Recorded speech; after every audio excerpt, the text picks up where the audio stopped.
Salam damai dan sejahtera untuk Bapak, Ibu, dan Saudara dimanapun berada.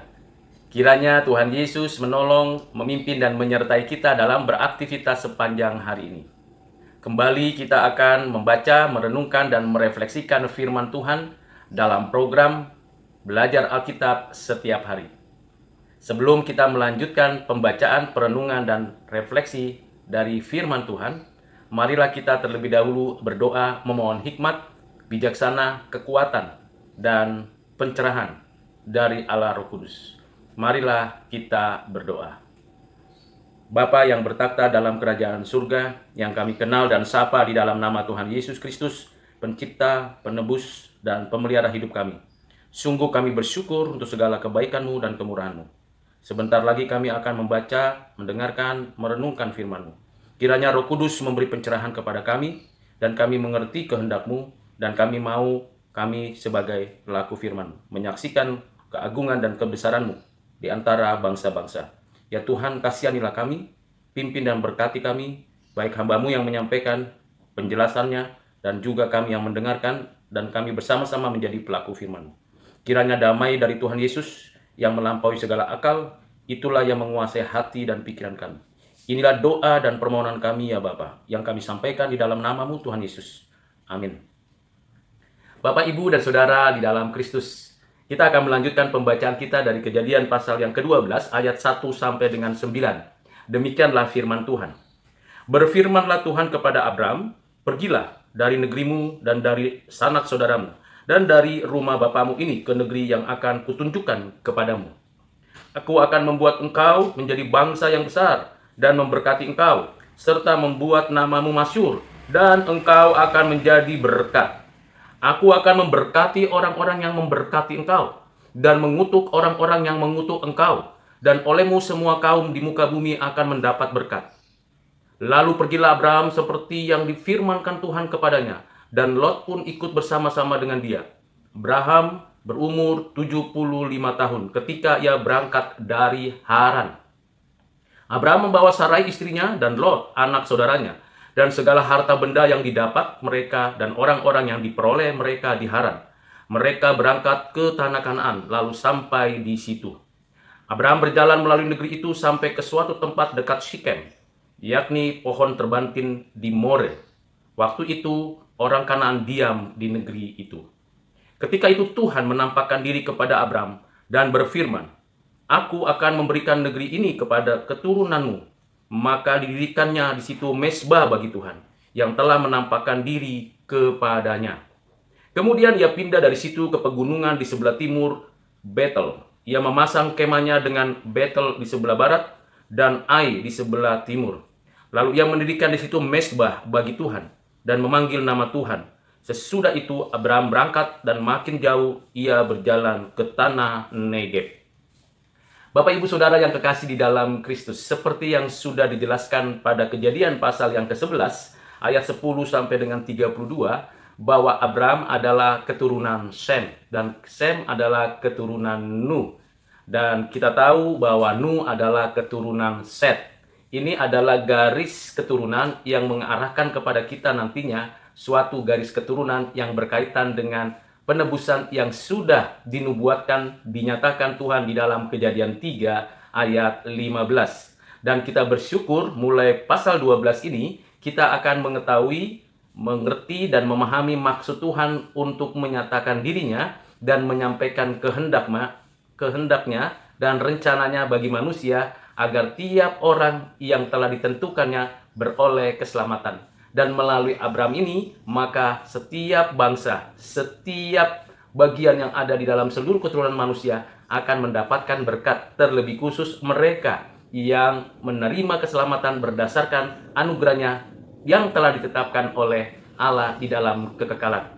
Dan kita lihat dari pasal 12 ini, maka mulailah suatu kisah baru yang disebut kisah penebusan, kisah umat Allah, di mana dari Abraham ini kita akan menelusuri perjalanan kehidupan manusia yang mana Tuhan menyatakan rancangannya.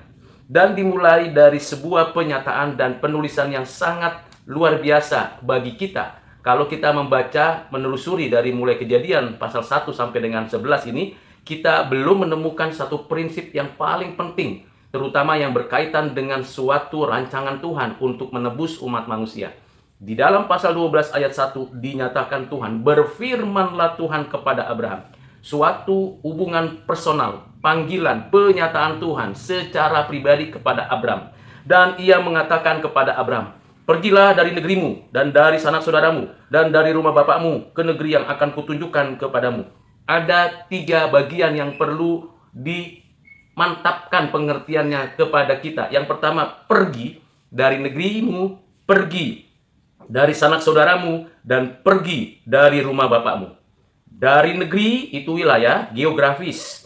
Dari sanak saudara itu bicara tentang etnis, kelompok, komunitas. Dari negeri, daripada rumah bapakmu itu berarti keluarga yang paling inti. Dan kita tahu di Haran mereka sudah lama tinggal.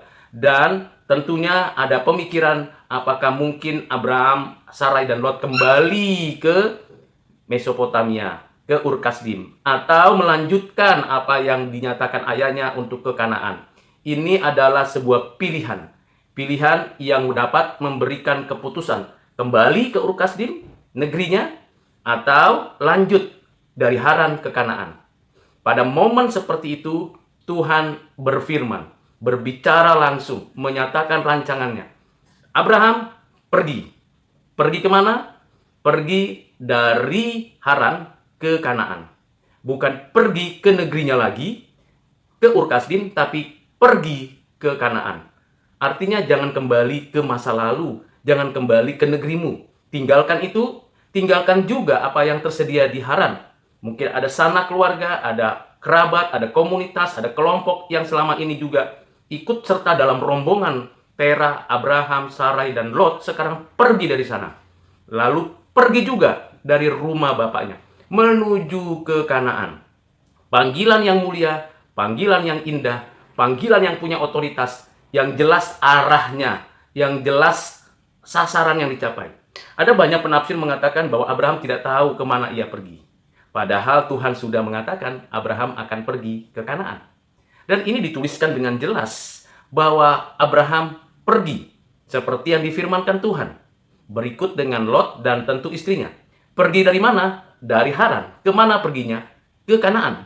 Abraham meyakini apa yang dinyatakan Terah ayahnya dan apa yang difirmankan Tuhan yang dia percaya untuk pergi ke Kanaan adalah yang terbaik, yang terindah, yang termulia.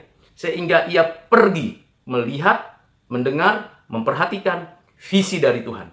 Bahwa ia akan memberkati orang-orang yang memberkatinya. Dan ia menjadi alat penghukuman Tuhan bagi orang yang melakukan kejahatan. Yang kedua, dia juga akan menjadi berkat bagi banyak bangsa yang ada di dalam kehidupannya dan kehidupan keturunan selanjutnya. Jadi Abraham pergi, meninggalkan Ur-Kasdim yang seharusnya dia kembali ke sana, meninggalkan Haran di mana begitu banyak di sana apa yang dimilikinya bersama dengan ayahnya, dan pergi hanya membawa istrinya, Lot, dan dirinya. Dan tentu di sini dijelaskan Abraham membawa Sarai, istrinya, Lot, anak saudaranya, dan segala harta benda yang didapat mereka dan orang-orang yang diperoleh mereka di Haran. Mereka berangkat ke tanah Kanaan lalu sampai di situ. Jadi Abraham berangkat dengan satu rombongan yang cukup besar, yang di dalamnya tentu sudah dicukupkan kebutuhannya. Dan di dalam hal ini Abraham pergi melalui negeri yang dinyatakan Tuhan. Di ayat 6 dikatakan Abraham berjalan melalui negeri itu sampai ke suatu tempat dekat Sikem. Jadi Abraham tahu pemetaan dari tanah Kanaan. Sampai ke Sikem, sampai ke satu tempat yang disebut pohon terbantin di More. Jejak yang dinyatakan di sini bahwa Abraham tahu kemana ia pergi. Abraham mengerti apa yang dia seharusnya lakukan. Dan ia bukan pergi sendirian. Dia pergi bersama rombongannya, melihat visi dari Tuhan, mengerti maksud Tuhan, dan misinya jelas. Di sana jadi berkat dan saluran berkat dan alat penghukuman bagi orang-orang yang melakukan kejahatan. Dan tentulah ini sesuatu yang bernilai bagi kehidupan manusia.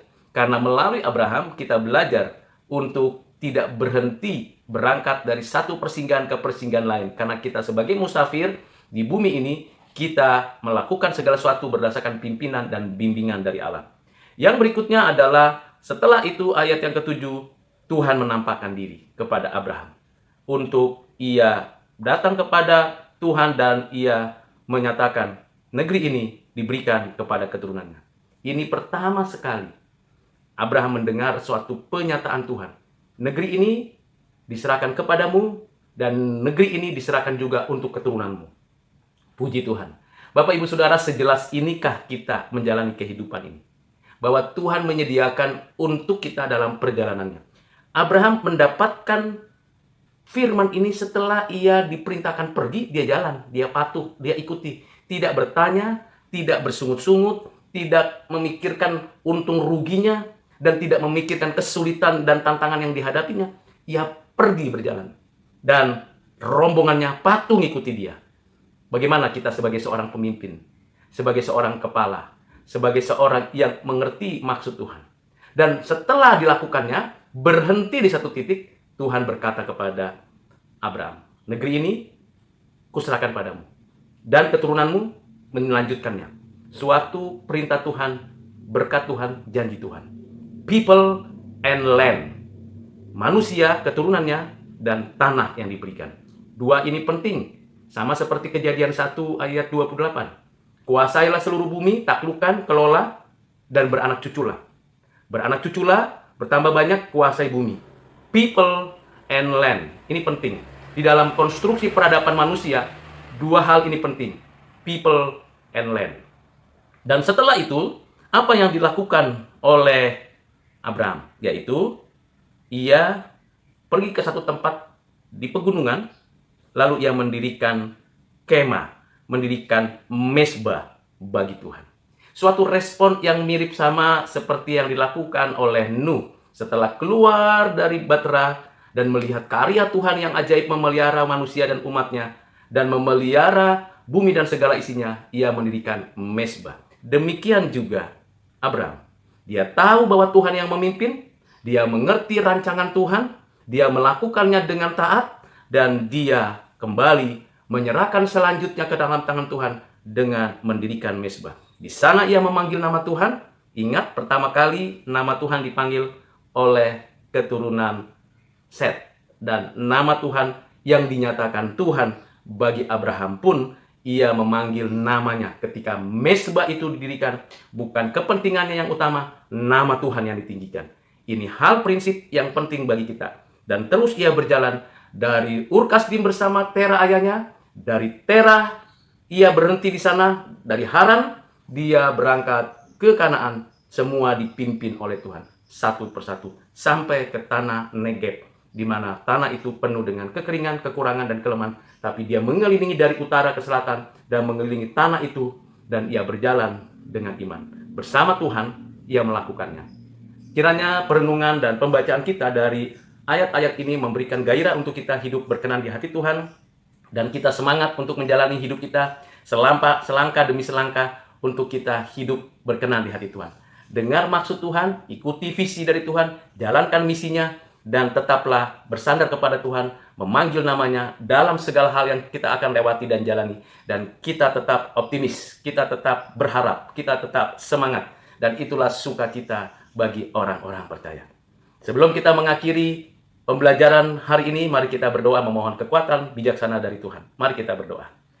Bapa di surga, terima kasih untuk pembacaan firman Tuhan, untuk perenungan, untuk penjelasan dan refleksinya. Tentu ada banyak hal yang perlu digali, temukan lagi prinsip dasar di sana. Biarlah Tuhan tolong setiap kami, baik hamba-Mu yang menyampaikan dan kami yang mendengarkan, mengerti visi dari Tuhan. Misi yang dikerjakan Tuhan melalui kami. Dan bagaimana kami taat sepenuhnya dan bersyukur untuk segala kemurahan kebaikan-Mu. Ajar kami terus meninggikan Tuhan. Dimanapun kami melangkah, dimanapun kami berhenti, kami tetap meninggikan nama Tuhan, membangun kemah, mendirikan mezbah bagi kemuliaan Tuhan. Pimpin sertai kami, keluarga kami, kerabat kami, dimanapun berada. Biarlah perjalanan hidup kami sepanjang hari ini diberkati, disertai, dipimpin Tuhan bagi kemuliaan Tuhan sendiri. Inilah doa permohonan kami. Di dalam nama Tuhan Yesus Kristus kami berdoa bersyukur. Amin.